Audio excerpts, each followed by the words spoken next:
Hello and welcome. Thank you so much for joining us here this evening to discuss Green New Deal and its implications for the art department. I can see our participant numbers are climbing, so thank you so much for joining. 25 of us so far. We'll just give it a couple more minutes before we kick off and introduce our lineup for this evening. So I'm hiding in a broom cupboard in BAFTA offices for you if you're wondering where I am. I haven't got any foundation on, so there might be a little bit of shine on my forehead. So I hope you will forgive me. You'll forgive me that. Anyway, let's crack on. Thank you. Oh goodness. Thanks so much for joining. My name is Aaron. I'm Head of Industry Sustainability and I run the Albert Project. We are an industry-backed project bringing the screen industries together to tackle our environmental impact and inspire sustainable living on screens. So welcome to this event. It's been convened to unpack the key recommendations that are in the Green New Deal report. And there's so much in this report. I'm not sure if you've read it or if you haven't, but for me, the key message of this is the need for radical collaboration. So let's recap, and to give you a bit of context, this report was commissioned by the BFI with lottery funding, and after hosting a general introduction to the report last month, we wanted to take time to delve in a bit more detail about what its recommendations meant for the art department in particular. The context of all of this is that the UK has committed to a zero carbon future. Hooray. But also panic. We've got so much to do in a relatively short amount of time, and no industry is unaffected. So, you know, the TV industry and film industry are going to have to go through a rapid transition. But who should be in charge? What's the role for studios? What's the role for individuals?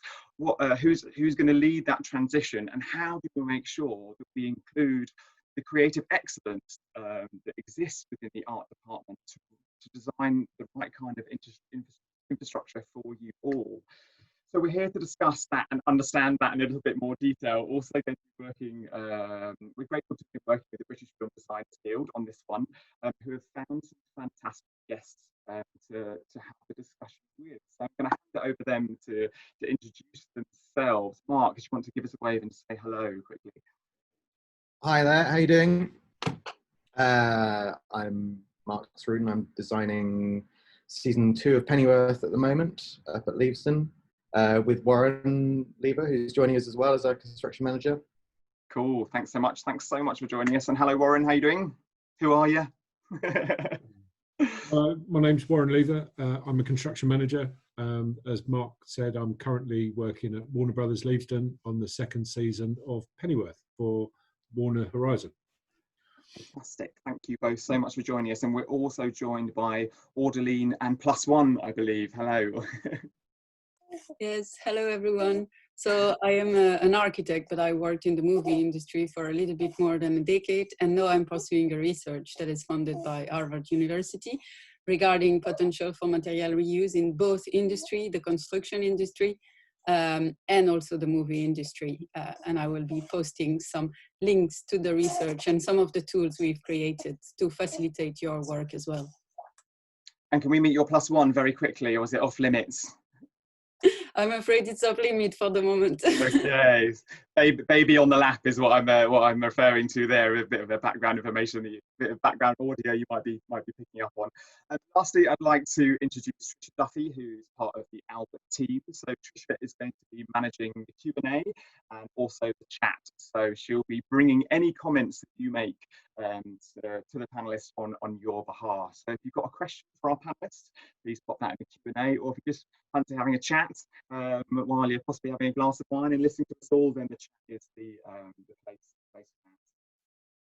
So cracking on, the vision we need to get to here is that nothing enters our industry without a sustainable exit plan.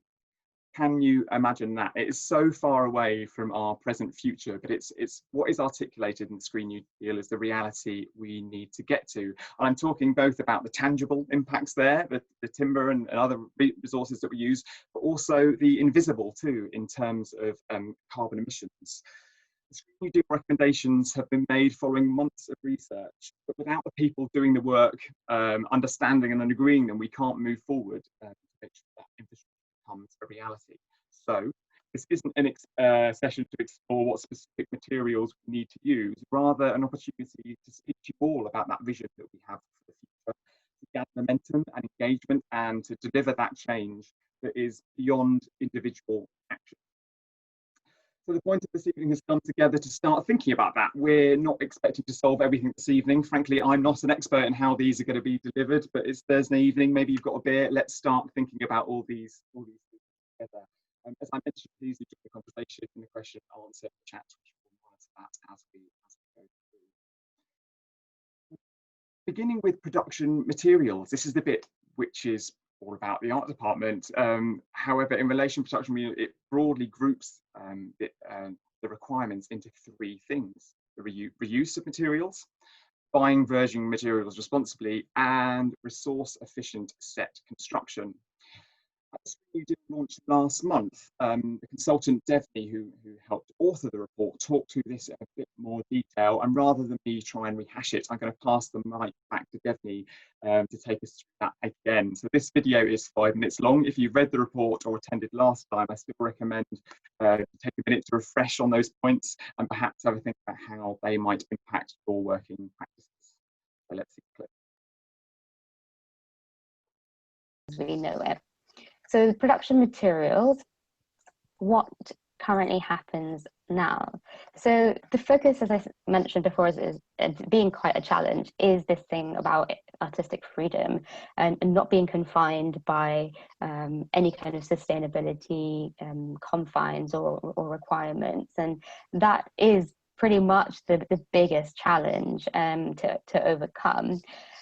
Some other challenges include just having lots of kind of materials or costumes available at hand at your fingertips, just in case you may need them or may not need them, but you might need them, and if you do, you can't wait another day to buy it, which means you need to have it so you don't delay any of the program.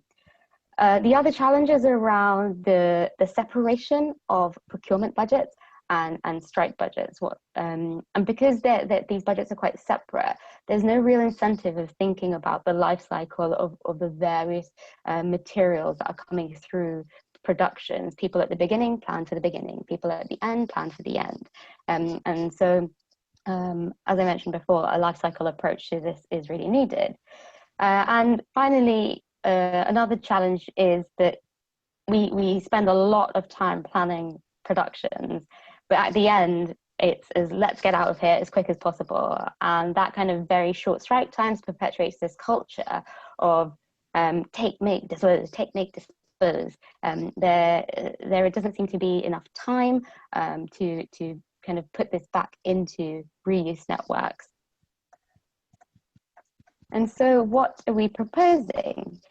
So the three main areas is what you can see on screen there. And so the first is around reusing materials. So actually matching the supply with the demand of the set components, the costumes, the props, by using sharing platforms. And these sharing platforms will probably need to make use of warehouses for temporary storing materials that might not be using the props or costumes or at that given in moment in time, and really to use materials passports, which are provided by a third-party service provider of this kind of reuse network. And materials passports are essential because they provide information about the specification of these materials, it's how it's been used and in which film productions it's already been used in and its current location. And this really can give productions confidence that it's fit for purpose and can be used in the production that you're planning for. Next up, we have buying virgin materials responsibly. So where you can't use reusable materials from these reuse networks, how can we source virgin materials as sustainably as possible? And how can we use more responsible suppliers who are very transparent about the impact of their supply chains, rather than, I don't know, quickly going onto eBay, finding the thing that can be delivered tomorrow, to meet your needs. And by sustainable materials as well, what do we mean by that? It's about, if it is for something that's going to re-enter the reuse network, it needs to be durable and therefore reusable. But on the other hand, if it's something that's going to be used quite quickly, is it readily recyclable? Is it biodegradable? And then finally, resource efficient set construction. This is all about digital design. So you may have heard of the term parametric design, and this is the use of a design technique that looks at the available materials in a database, for example, and kind of matching what's available to as close as the design that you need, so you're not requiring new materials. Another part is around digital fabrication to reduce material use, for example, through 3D printing. But the fundamental kind of thing around resource efficient set construction is the need to design for deconstruction. How do you design a set today so that at the end of production it can be dismantled rather than kind of torn down and with the materials damaged in the process?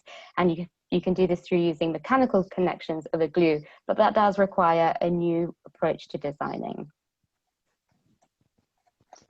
And so what are the critical requirements? It is essentially a new approach to designing. So art departments need to think about what happens to their materials at the end of a production, right from the start, and how kind of they can make use of these digital design and fabricate techniques in the process. There may be an opportunity to kind of create a new function or role that is solely there to actually dismantle sets carefully and slowly at the end, rather than kind of demolishing them to preserve their quality too. There's a need for third-party service providers that we're already seeing on the market, like Dress, to really take up this opportunity of providing reuse networks. And with that comes a need for space for warehouse storage in productions. And finally, as people working on productions, you can only buy sustainable materials if there are sustainable suppliers. So it's a call for people to take up that opportunity, think about if you are a supplier, how can you be more sustainable in the materials that you use or the business models that you use? And that's it from me. Cool. So there's the vision of the future, and as I said, quite far away from where we are at the moment. Definitely talked about the role for the art department, but I think, you know, what we didn't hear in that clip was the role for studios, for studios themselves. What's their role, and the funders as well. This is frankly not solely within the art department's gift to design this infrastructure, but we do need to make sure that whoever grabs the reins and makes it reality, that it works for all of us. So the British Film Designers Guild surveyed their members to give us a bit more of an idea about where we are generally on sustainability, and we'll put the link through to the full survey results in the chat. But I just wanted to share some of the headlines with you now, and it's worth pointing out that the majority of those surveyed worked in the art department in established or senior roles. So what we can see is that people are thinking about sustainability, but secondary to other factors like time and money, which are also cited as the biggest barriers to progress on tackling sustainability. Time and money, big issues there. Also, a general lack of confidence of the training that's being provided or understanding of the things that are actually making the largest impact. You know, is it plastic? Is it timber? What do we really need to be focusing on? And it's clear that most people don't feel they have the tools and knowledge to understand that in great detail. And lastly, Devney talked about parametric design, and what it's also it seems that you're not quietly using parametric design tools like the X-frame system. In fact, most people weren't aware of them at all. So no big surprises, but I do think it helps us to establish the baseline for discussion. So we're going to deal with each of those components in turn. The use of materials, applying virgin materials responsibly, and resource efficient set construction. So onto our panel and the reuse of materials. How easy could it be to simply reuse within this new infrastructure that might exist? Mark or Warren, I don't know if either of you want to jump in there. Oh, Mark, thank you. It's a really difficult question to answer, because I think the biggest problem this whole industry faces in the fact that it is so nomadic in the way it operates half the time, and you know, with places like Leavesden and Warner Brothers and the bigger studios are making much more of an infrastructure than they used to be in the last 5-10 years, but there's still a huge sector of the film industry which is very much, you know, independent films setting up, doing their thing, and then shutting down again. And I think trying to keep track of it all and trying to make sense of that supply chain in a way that is trackable and traceable, and you can, you know, understand where everything goes and what comes off of one production, you know where it's gone and how to claw it back and reuse it, or is quite a hard thing to get a handle on. I think, and I guess if we assume it's possible and we've done it, I guess I'm interested to understand creatively how possible it could be to work within a system like that. Because assuming that system works and has all the features and functions it needs to, you know, how creatively possible could it be to simply reuse? Theoretically, very possible. I think, you know, the set design as it stands at the moment, bizarrely has a very basic set of building blocks that everyone tends to start with, which are 8x4 flats and, you know, 3x1 frames, and things sort of tend to start and go from there. So I think if you were to work out a basic set of building blocks that were common to everything, which they are, and a basic set of materials which are common to everything, which they also tend to be, I think it's not beyond the wit of man to see how that could expand into a common system that was reusable. I mean, I think, you know, I spent a lot of time doing commercials before I moved into film and television, and that, you know, the construction manager would pull all the 8x4 flats off the back of the truck, which all canvas wrapped, and you just put new wallpaper on it and stick them all together and take them apart again. They turn up on the next show. And I think, you know, we've actually stopped doing that all the time these days, because it's actually simpler and easier to build them from scratch, because that's just the way it works. Storage is expensive, you know, warehouse space is expensive. And I think when I first started 20 plus years ago, there were big warehouses where you could go and rent flats and rent bits of old scenery and bits of, you know, column and whatever else. A lot of that's fallen by the wayside because the storage cost was so astronomical. A return to that probably wouldn't be a bad thing in many ways. Well, it obviously isn't a bad thing. It's the way we need to go. But I think in a more structured, more organised fashion, you know, perhaps we could use all this empty office space that we've suddenly been gifted over the over the last few months. I mean, how far away is the industry from building with deconstruction in mind? You know, across your peers, how many people are even thinking about what will happen to their set when they design it? I think between shows, I think it's 100 miles away at the moment. You know, I don't think there's very few examples of one show picking up the set pieces. You know, occasionally it happens, and occasionally a set piece from one show will become relevant to another show within the same studio structure, and they go, "Wow, you built the Eiffel Tower. We need the Eiffel Tower for the next show. We'll buy your Eiffel Tower." Quite often that's kiboshed creatively because the directors don't want their piece of scenery showing up in someone else's show. As you know, quite often, if a lot of raw material is unused, it will get moved on to the next show. But you know, that has to be, it's more by chance than anything else. Within a show, you know, within Pennyworth, which is my point of reference at the moment, has been for the last 2 years, we try and do that a lot. You know, I try and reuse sets as much as I can, you know, as much to do with money and time as it is to do with recycling stuff.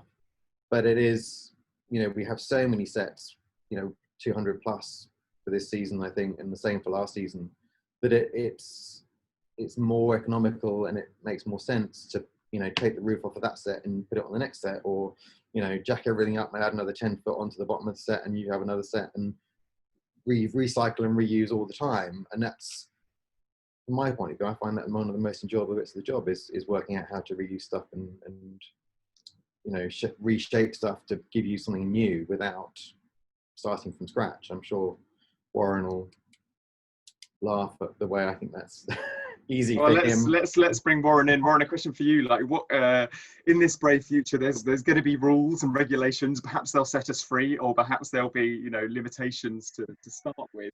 But how do you feel about the notion of making sets a reality from a pre-existing list of materials? As ones you can only buy from a set shopping list because they're the only things that can be recycled. How does that reality stack up for you?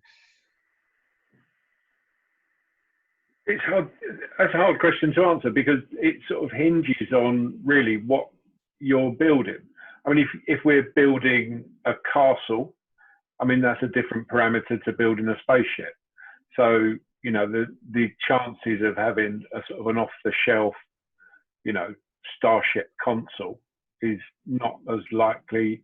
But then saying that, I think the film industry has been very good within itself since its inception, really. I mean, we've always had scene docs. As I said to you before, on our sort of pre-meeting the other night, the hire companies are huge. You see the same props. It's not that they're, you could say that they are recycled. I mean, you still see the same props, the same columns, the same doors, the same gates, that have been coming in and out of stores since I began in the industry. You still see the same, and everybody's got that sort of inbuilt radar as to where all of those items are. It's a men at work thing, it's a stockyard thing. Everybody's got a sort of a constant, sort of awareness of where you can locate these large items or small items, And I guess it's just about extending that thinking from, stitching it all together in more of a cohesive plan, so that nothing is falling through the gaps. So, what is it that incentivizes you to use those outfits that you just mentioned, already? Well, the thing that really drives the industry, which is time and money. You don't have the time or the money to build it.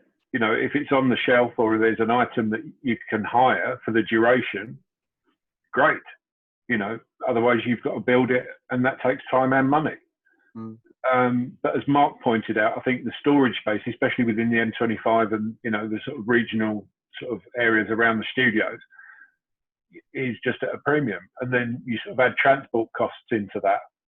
And I think storage is a very expensive ticket. It's got an expensive ticket price, and I used to have a workshop. I mean, I've got a workshop now that's close to Pinewood Studios. My previous workshop was twice the size, and we used to store work.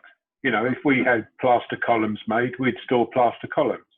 If we had, big set pieces made, we'd store that.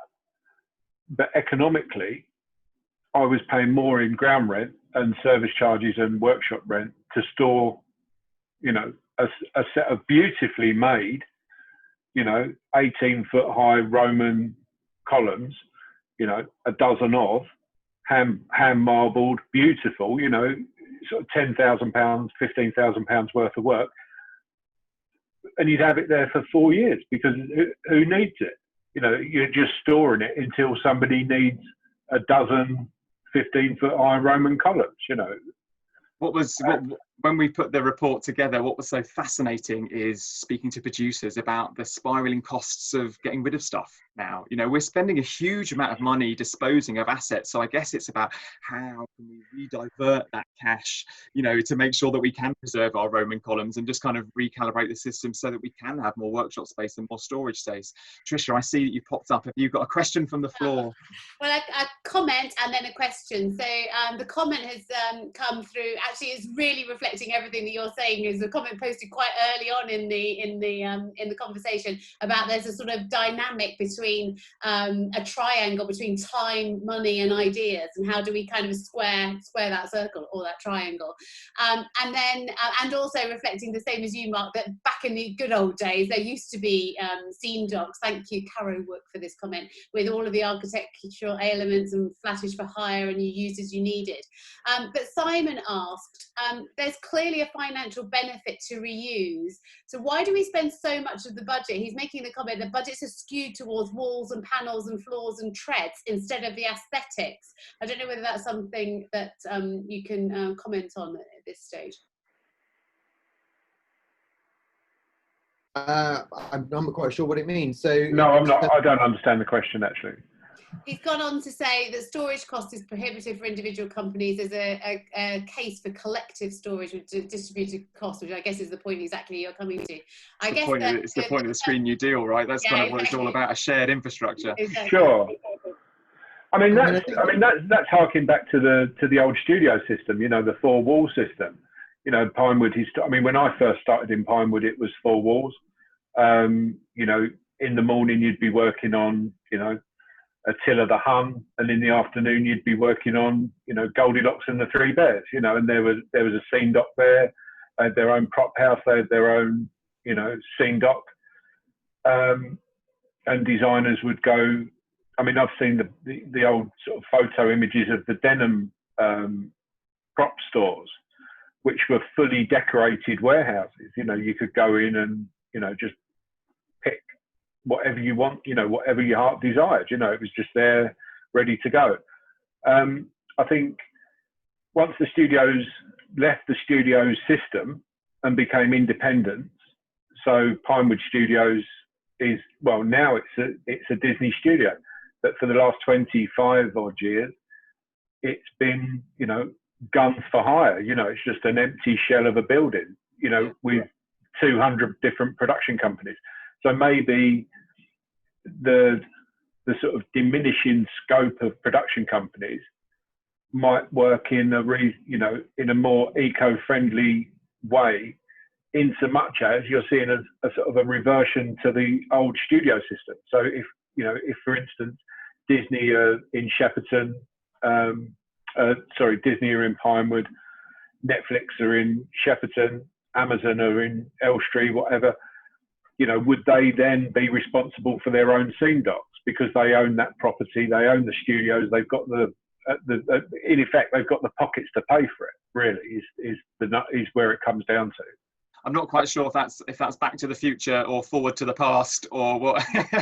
But you know, I mean, who saw cinemas closing? You know, I mean, the whole, you know, the switch to streaming. You know, I think big feature films are definitely, you know, not off the horizon, but you know that it's veering towards a very busy industry of large format TV shows. You know, maybe I don't know. I've got no crystal ball. I think chatting to the studios, I certainly think there's a massive opportunity in these 10-year deals that can come with contractual stipulations around to create the industry that we need. Audeline, I'd just love to bring you in at this point, and through your research, are there any ideal materials when it comes to sustainability, and what things should be avoided at all costs in this future we're going to create? So you're talking about new material, the procurement. Yeah. What are the ideal materials we should be using, and what should we be avoiding in order to work in a more recyclable way? Yes, I am probably biased, but I would say the ideal material would be reused material in all kinds. You know, I'm not so much worried about the nature. You know, I am much more worried about the process of production and the single use of any possible materials. You know, plastic is a wonderful material. We still want to keep it going around, being used and reused. And so I wouldn't really rank the materials as such between goods and bad. It's really much more about the networks of use and how can we organize ourselves as a guild and as a society to make sure that we use every material until their expired date, you know, until they're fully used, basically. Yeah. Interesting. And I wonder if we could put a link to your research in the chat. It would be great if we haven't already to share that with people. Coming on to resource efficient set construction. Now, one thing that the survey talked about was parametric design tools. So back to Mark and Warren, have you used parametric design tools? What's going to be the benefits of working in this way? Yeah, I have to admit that it's something we know very little about in the art department as a rule. I'm sure some other people might correct me on it, but I mean, it's something that needs to be expanded more, and I think that's again symptomatic of the transient nature of most departments and the industry as a whole. That you know, you start a job, you work 9 months on it, you go flat out to get that done, and you leave, and there's no joined up thinking between that production the next. So there's no time to train people up to explore these things, to understand the nature of it. You just haven't got the time to delve into it. And then the next time you start up a job, you might have a completely new set of people that would also need to be trained up in that, in that way of working. So I think, myself included, is something that we need to open our eyes to and to understand much better, and see how we can get it into the industry. It sounds like a genuine skills gap, essentially, in terms of a different way of thinking. Audeline, did you touch on skills at all in your report, in terms of what's going to be needed to get us there? Yes, absolutely, Aaron. Thanks for the question. Actually, I think yes, there's of course the notion of skills, as you mentioned, but maybe there's also a notion of perspective. I think philosophically, as a society, we have a bias to think that it's very noble to create, or that's where the sort of smartness and intelligence lies, in the kind of creation moments. And I mean, Mark and Warren already mentioned that there is an excitement in reusing, and that's also a form of, intelligence and creativity, actually, creative thinking. So I think for the moment, the way I observe through my site and field research, I understood that there's, all the head of departments and the most prestigious task is often oriented towards the creative part of the process, and also the budget. It's always easier to justify budget spending on creation and less on striking and demolition.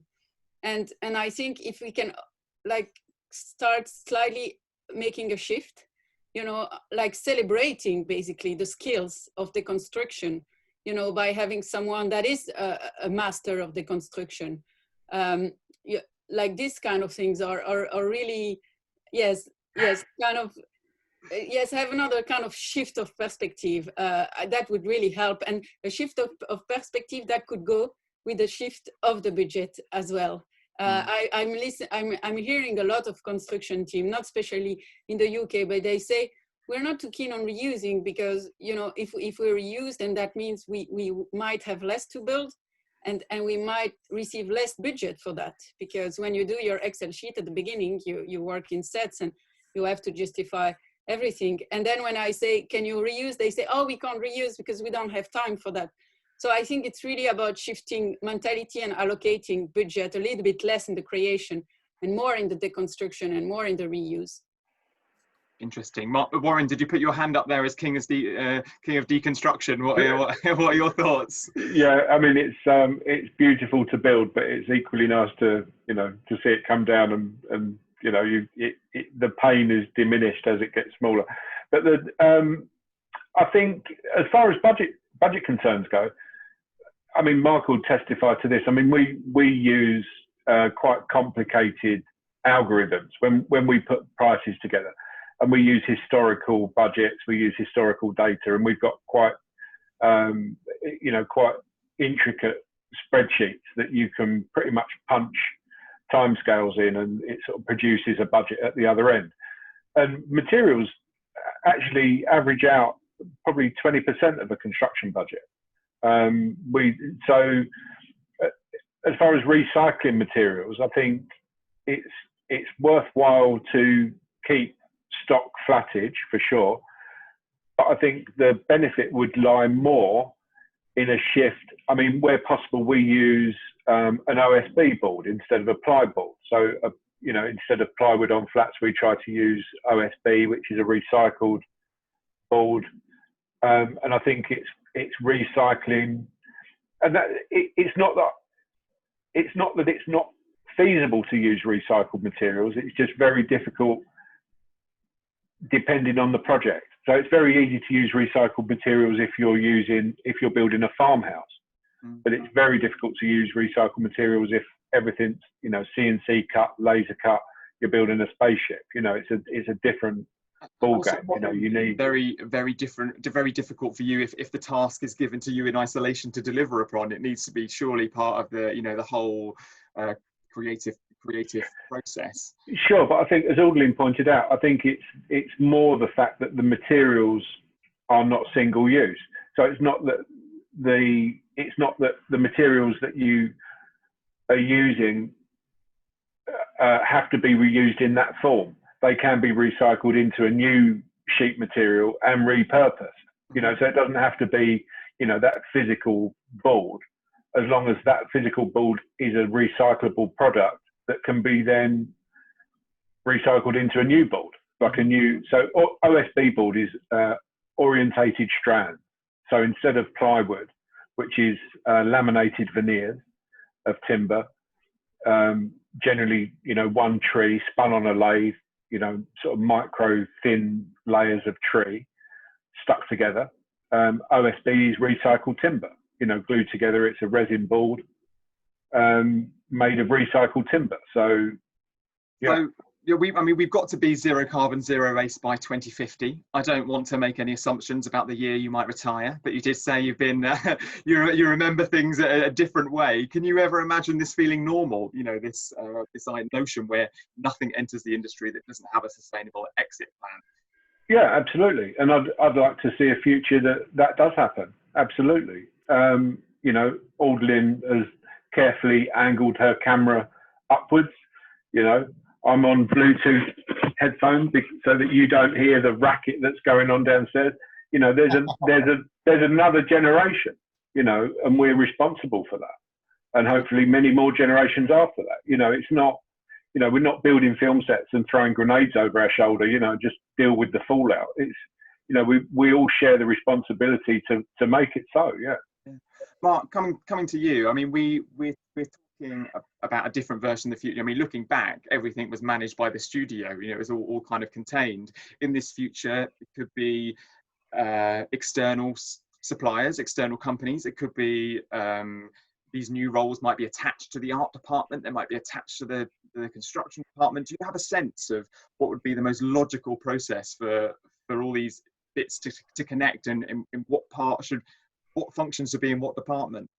I mean, it's interesting, isn't it? Because we spoke earlier on about the old scene docks and the old prop houses, and there's, you know, there's still massive use of prop houses and everything else. But what you notice is that certainly in the scenery area, there's the stock they have is all probably 15, 20 years old. And suddenly there's a big void up till now of modern stuff going into that network. But then what I found is it's not all just going in a skip. It is all, a lot of it's still out there. It's just not being catalogued. It's not being tracked. It's not being, you know, there's containers all over London, piles of them full of stuff, you know, that no one knows where it is. No one knows what it is, or how to get hold of it, or who to talk to get hold of it, even within the studios themselves. And I found containers from films I did 10 years ago just by chance, and opened it up, and there's all my stuff still that we built, and it's all still there, just quietly rotting, and no one knows it's there. And I think the biggest challenge we have, I think that the objectives we're talking about are not, you know, a million miles away. It's just coordinating it. And I think having a database that crosses between the studios and crosses between the prop houses, and some centralized way of keeping track. I mean, the notion of a passport was mentioned at the beginning, and I think that has to be something that becomes more common. You know, so when we put all our stuff, you know, at the end of the season, when we put everything from this into storage, it all has a Q code, or it all has a tracker, or it all has something. So that, and that is centralized, and we know where to get it. And that could be sheets of plywood, it could be raw materials, it could be props, it could be complicated pieces of electronics that cost a fortune and might be usable again. It's just knowing where it is and how to get it. I guess the challenge is, you know, how do we do it? Once the production shuts, everyone goes. Yeah. And they turn their phones off, and then a week later they turn it back on again when they start something else. And that's their interaction with the previous show gone, and they never want to hear about it again. Do you care who might own this platform? You know, fair enough, different people are going to own different props and different flattage, but in terms of the platform itself, would you care that it was owned by the guild, or you as individuals, or an external supplier, or the studios? As long as they were competent and could run it efficiently. Whoever wants to pick it up. But I think there's a commitment from studios to put resources into that and not be very, you know, it's our stuff, you know, you can't have it. Yeah, and I think that's the key word, isn't it? And the key word is asset. So, you know, when we strike a job out and it goes into a container, we fill out an asset log that goes to the studio, because that's a physical asset. You know, they've charged, you know, they've paid for it, they've paid tax on it. You know, it's owned as an asset to a company. So a production company is the same as any other company. You know, they own what they've paid for, you know, and that's tax deductible. Or, you know, if the company folds, then that asset is set against the company books. It's a physical, it's an asset. I guess it's a change of mindset that we need to go through as well then, kind of away from goods and into services. So, you know, we realize that we don't need to hold on to these things. We can keep the creative idea without keeping the creative product as well. Trisha's back. Just popping up. It's quite an exciting way to be part of a panel discussion. Thank you for humouring me, everyone. A question actually from somebody who's studying and writing a dissertation at the moment on sustainable filmmaking, and specifically looking at this area in the new report, the Green New Deal. And actually her question, I think the answer to this is probably not many, but I will throw it out to you guys to see if you can give us a sense, is how many people are actually following sustainable guidelines in the UK already? And her second question is, what can Albert and BAFTA do to promote this? And I suppose the answer to that is things like this. But the first question, I mean, do you guys have a sense of whether or not there is best practice already out there in the studio environment right now? No, I mean, I would say there's lots of good intentions, but I don't think there's anybody I could, you know, again, everything's so transient. It's very hard to put a pin in it and say, yes, they are, yes, they are. You know, some productions you do have much better intentions than others, but 9 times out of 10, most of that gets crushed down to what can we do in the time with the money we've got, and oh, now we've all wrapped and off we go.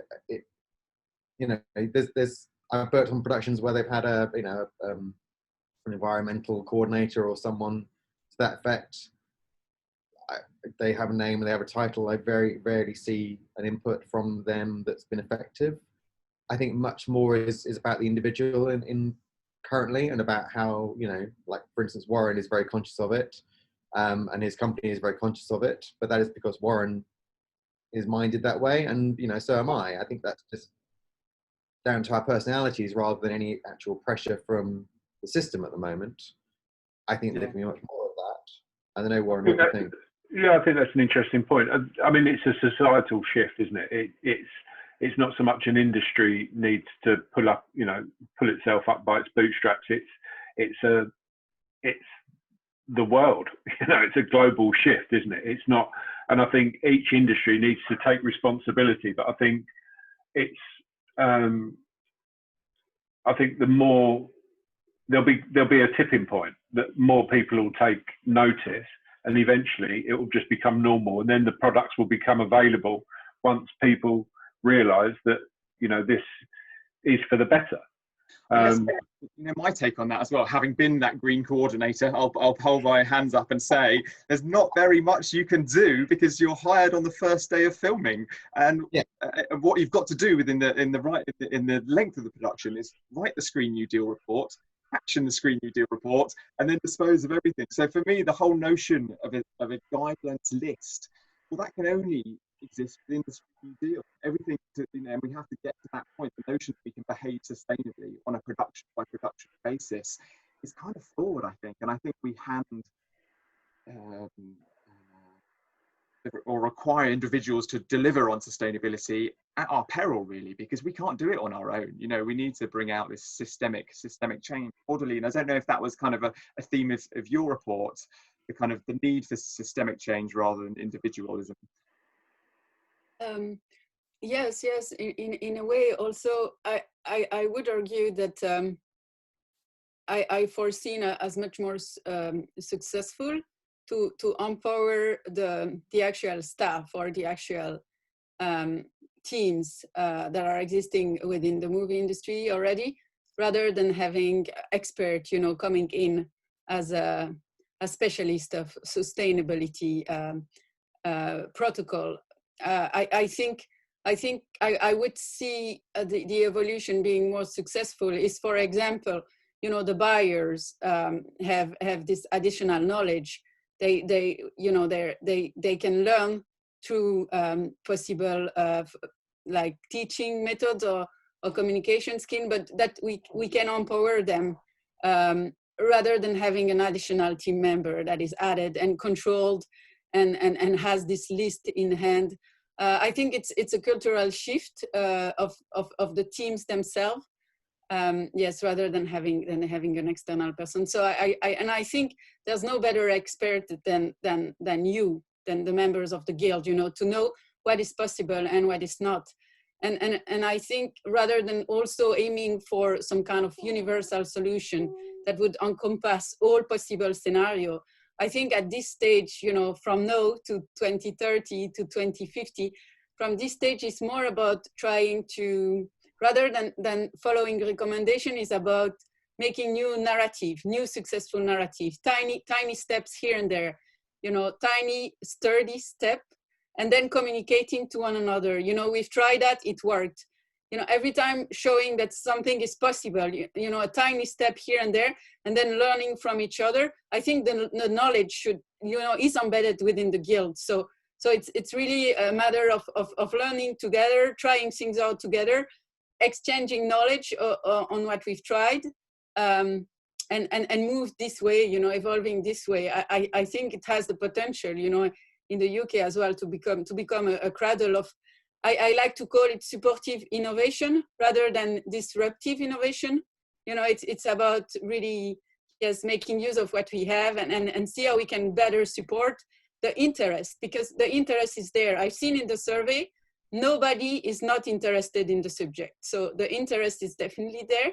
So it's about finding ways to nurture it and empower. I mean, even Donald Trump in presidential debate said, we want clean waters and clean trees, and lovely trees. So, it's all, you're right. Everyone, even Donald Trump, it's on their agenda, even if they're not quite acting it yet. Yes, but if I can add just one point, to what Mark was mentioning about the power of the platform and the network, and when he was talking about these containers that lies everywhere, here and there.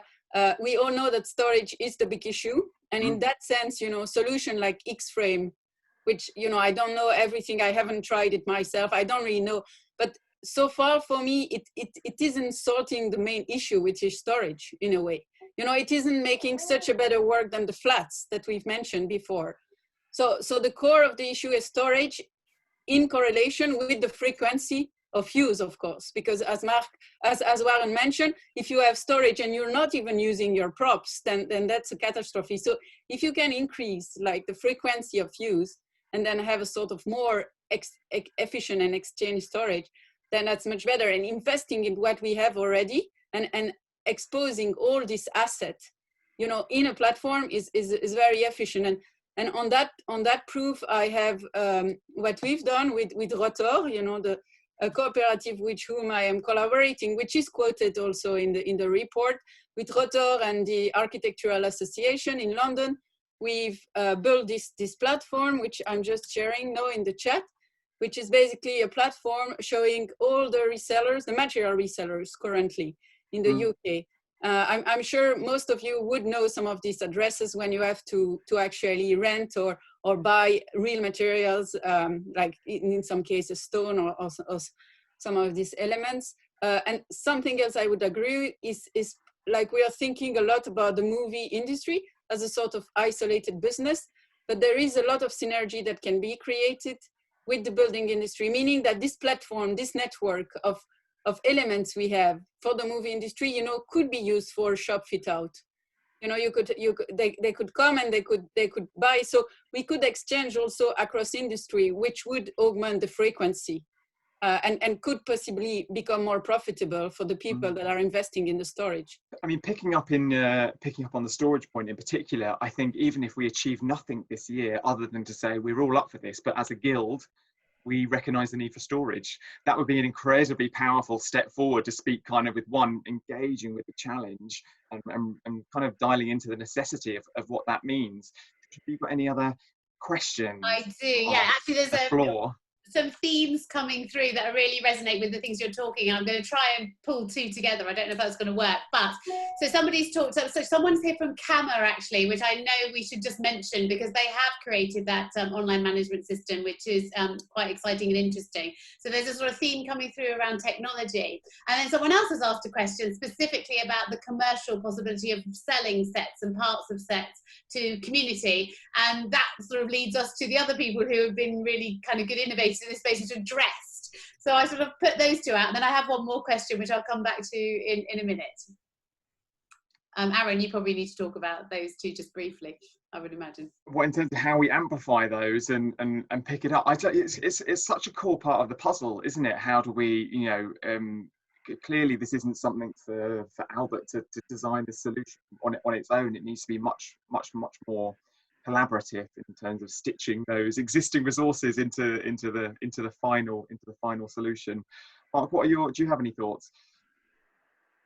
I mean, I think on a broader level, I think, you know, trying to get this into the system that it is picked up across all the different productions that are happening. You know, I was trying to think of it when we were just while we were talking through it just then, and you know, there's been a couple of examples recently where seismic shifts have happened within the industry across productions, which is, you know, health and safety and you know, harassment and abuse and that level of bullying in the workplace. Both of those things have been dealt with across productions, across studios, in quite a consistent, productive way that have led to, you know, this awareness across departments and across films and across, you know, small productions, big production studios. And I think, you know, that approach, that hard to explain it without going too much into it, but, you know, getting companies involved that do engage with the studios but they also have some sort of financial incentive for them to do it and make it, you know, a system that people have to take up, but also are encouraged to, and is beneficial for them to take up, and that a small production will do it just as big as just same as a big production, I guess, is the only way we're going to get this to happen across the industry. Yeah, it has to work for all kind of budgets. That's absolutely key. Trisha? Following on from that, you've played right into my hands here, Mark. I'm glad I held this one back. Someone has asked the question, if there's a movement towards state funding being withheld or dependent on this sort of sustainable best practice. So I guess they're talking about grants and tax breaks and that type of thing. We know that there are some moves in that direction, but do you think that that is critical in order to see the change that we need, that those kinds of incentives and a role for government to play? I think the tax breaks obviously, you know, have been shown to be a massive incentive to productions, and you know, it's very much shaped the industry over the last 5-10 years, however long the tax breaks have been in, and however much they've been shaping over the past, you know, few years. But it clearly will sway the studios a lot. If, you know, if there's another 2% they can get on their budget, or 3% on the budget, that's why the industry is so buoyant here. You know, yes, it's to do with the technicians, yes, it's to do with the skill base, it's also to do with the very attractive tax breaks. And the crews are shaped because of that, the storylines are shaped because of that, the locations are shaped because of the tax breaks. You know, there's the reason why London's appeared in Mission Impossible in 3 films now, and it's not to do with because it's a great place to shoot, it's because it, you know, the percentage of time they show on screen of London, it affects their tax breaks. And so sure, you know, if the financial incentive was there, shaped by what we can do, you know, to make ourselves sustainable and everything else, like, it would absolutely overnight change what we did, I'm sure. Yeah, I mean, I've had a few conversations about the tax break, and I've been told, you know, hold your horses, don't go anywhere near that with a barge pole, just because of the reality of how difficult it was to bring about. You know, of course, it's all based on British values, and you know, are we ready to say it's not British value? Can we say that sustainability isn't a British value? It's either way you look at that, it's quite a challenging thing. For me, though, I wonder if one of the reasons to make it possible is to kind of change the narrative around it. You know, environmentalism has been sold as a story of sacrifice and duty, essentially. But really, it's about a much more thriving, connected industry, one that's much more optimistic. And who wouldn't want to bring that in to the industry that we work in? Orderly, and I don't know if you have any thoughts on that. And then Warren, I'd like to hear your thoughts on that too. Yes, actually, Aaron, I'm glad you quoted yourself, because I read your quote, which is in the report. And I found it indeed very inspiring. And I would add, about job creation, and in this vision, of, I'm not there to talk about British value, because I'm not British. Oh, go on, you can. But in this notion, it's still the idea of the Green Deal, and looking at opportunities for job creation, and by developing the reuse market, there are some opportunities that lies as well. So it's about which kind of job do we create for the future for ourselves, basically. Warren, I'm not sure if you've read the whole Screen New Deal report, but I just wondered, in the kind of the bits that you did read, did you see opportunity? Did you see imposition? What were the kind of feelings you were left with? I think the industry at large, the film industry and everybody in it, is creatively and intellectually well placed to make significant change.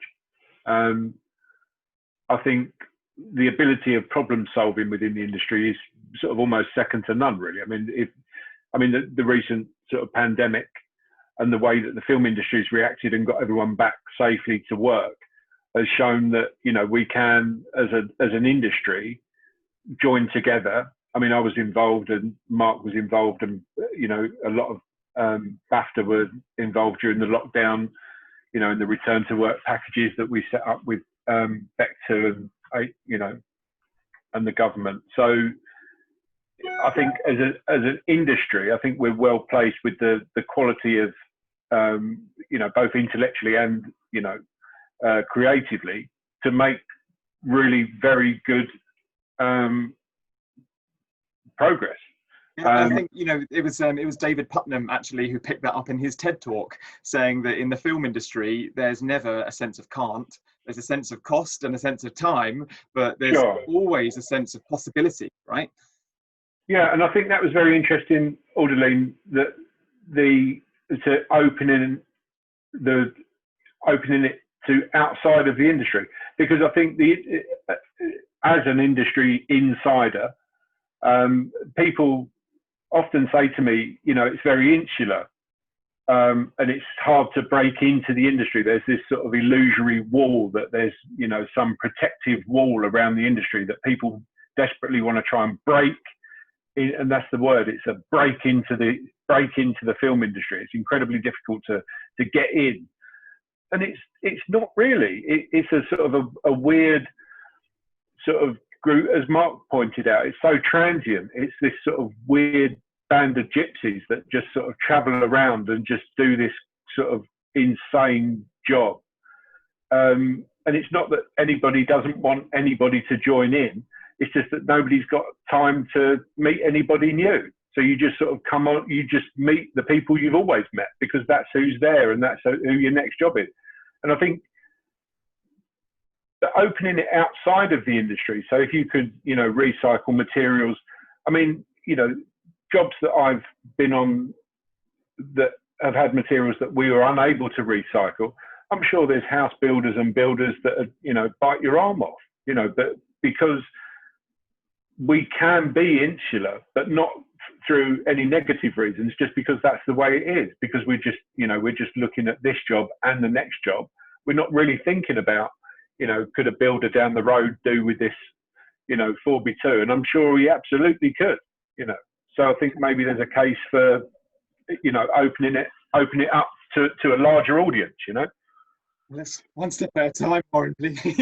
Well, let's sort out the industry. We've always sort out the world, or perhaps it's. But that's the point. That's the point that I was trying to make earlier. It's not our industry. It is the world. It's a global mindset. And I think you're noticing now that it is a global shift.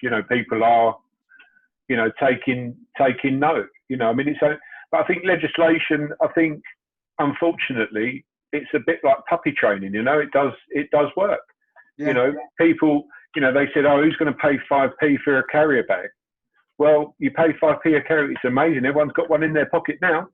Yeah. Well, I think we need. We certainly need to. The key is speaking with clarity about what that legislation needs to look like for our industry. Mark, do you have, we talked about optimism here, and so I see Trisha is just back. I'm going to hold you there, Trisha. We've asked for final comments as we're coming towards the end of our session, so please do ask us any questions before we close. Mark, do you have a sense of what the kind of ingredients are going to be in unlocking the next chapter of this?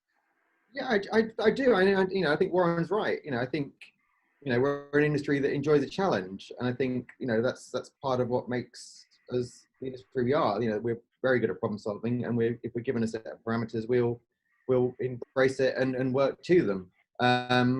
Whether it's budget, time, schedule, materials, quantity of stuff. Some of the best jobs I've ever done have been ones where I've been having to think on my feet the whole time and fit into a set of parameters that I've been given. And I don't think the industry is as far away from being sustainable as we all think it is. I just think it needs joined up thinking to bring it all together. I think all the ingredients are there. It just needs to be lined up properly and coordinated properly. And I think it could happen very quickly, actually, if it wanted to. And if everyone got their heads together on it, I think 30 years, if you can't do it in 30 years, then you may as well not bother. Let's do it in 3. Why not? Let's show how it's done. Trisha, any final comments before we kind of wrap up and close? It's a question for somebody that we can answer, you and I, Aaron, actually, which is that this person, Gemma, thank you, Gemma, for your question, said that she thinks it needs to be addressed in educational establishments because she returned to education as a mature student in 2012. Started her degree in 2013, and throughout her studies, it was a concern of hers that her practice was as sustainable as possible, but it was just not touched on at all. But of course, we have the Albert education scheme. So Aaron, I don't know whether you can briefly describe that, what that is. Yeah, that's right. So we're really just at the start of this journey with universities. But last year, 30 higher education institutions worked with us to implement some of our thinking, some of our in-industry training into their courses. And it came about because they were asking us to come in and give a talk. And we're like, oh, it's not really about a talk. It's about integrating this into your thinking, into your design process. So we're just at the start of that journey working with 30 universities. And if you click on our website and go on Albert Education, you can see that the university media production courses that we're working with to make that happen. Any final questions, Trisha? Yes, one other question. Someone's asked if there's a room for something like a Facebook marketplace for materials as they become available. And again, I don't know how similar that would be to a sort of Canva type system or a dress type system, but is that the sort of thing that could work to share these kind of resources? I mean, I think that's sort of stuff I've seen networks doing just that on Facebook. I think to sort of point it works, but I think it needs, the scale of production at the moment is such that it needs to be something much more integrated and much more advanced than Facebook groups, saying, oh, I've got 6 flats or I've got, this or that and the other. I think that's happening now, and it gets limited success because not everyone's logged on, not everybody picks it up. I think you need an open portal that everyone can access. I think you're right. Yeah, I see one of the panelists saying there are a few Facebook swap groups, and I've seen them too. I guess that the challenge is it needs to be the one. It needs to be, or the one for certain materials. It needs to be kind of credentialized and integrated in a way where we're not quite now. So this is the killer question, guys. Who is responsible for this open source, single, central database of information and connection? That's going to be your final question. I'm going to leave you with it all, Mark. Who is responsible and who has it within their gift, frankly, to make it happen? That is the problem with this industry all the time. It is fragmented. It is everyone's freelance. There's no, there are overarching things, but they're bodies like BAFTA or the Guild, or none of whom are really in a position to set up this sort of system. So it has to be something, I think, where the big studios, people that have got the resources, can come together and create something. And whether that's set up as an independent company or it has to be financially viable and it has to have the resources to do it properly, otherwise it will fail. Yeah. Warren, what are your closing thoughts? What are the next steps and who's going to lead them? I think this is the next step. I think who's responsible. We are. There's nobody else. We are the industry. We are, it is us. Yeah. And the more us there is, eventually it's just rolling moss, isn't it? It's just rolling little stones down hills. Eventually there'll become enough momentum that actually you haven't got a choice in the matter. It is what it is. It's just a good idea. you know, and it's not, you know, why would you not put a good idea into practice? It's just, you know, getting that out there and getting enough people behind it to make it happen. I mean, it's not a bad idea, is it? So, you know, who's coming to you lastly, Audrey, who's in charge and who owns the next steps? Well, I'm going to try to speak. Maybe it's not going to work for now, but no, I think tiny steps. And honestly, I found the Facebook suggestion quite good. You know, I think it's existing, but it hasn't been recorded as functioning. Cool. Well, thank you so much. So I guess I'll just close by saying what our next steps are at Albert and at BAFTA. You know, so this Screen New Deal we see as the first step, really, but we are going to take the next steps quite quickly. It lays out a vision for what could be, and the next is to work with artistic communities to really rattle through the, you know, how it's going to work practically on a practical level. Our hunch is it's going to be in regional clusters, actually, perhaps in Wales, perhaps in Belfast, and one in the southeast too, to kind of ignite those communities, map out what infrastructure is already there, and take it on the journey together. So I hope that you all feel you're invested in the Screen New Deal, and I'm excited about that version of the future. It's certainly been a very optimistic conversation to, you know, frankly, more than I was expecting to hear your support for the idea. So thank you so much for that. So please, everyone at home, join me in thanking our speakers, to Mark, to Warren, Audley as well, and also Tricia for helping to facilitate, and the team at the Guild too. Thank you all so much. Also thanks to our events partners. Quick shout out to Good Energy, Sergeant Disc and Green Tomato Cars, who really help us pull all this together. So thank you all finally to you for sticking with us for an hour and 8 minutes. I hope they've been enjoyable. Please do feel you can reach out to us and be part of this movement too, you know, as well. Albert is just five to six people in an office, not very exciting, but what this opportunity represents, I believe, is the whole industry working together on this sole objective. So thank you so much for joining with us. Please do keep part of the conversation. Thanks for participating in the chats, and I'm sure we'll all speak again very soon. Good evening. Thank you. Good.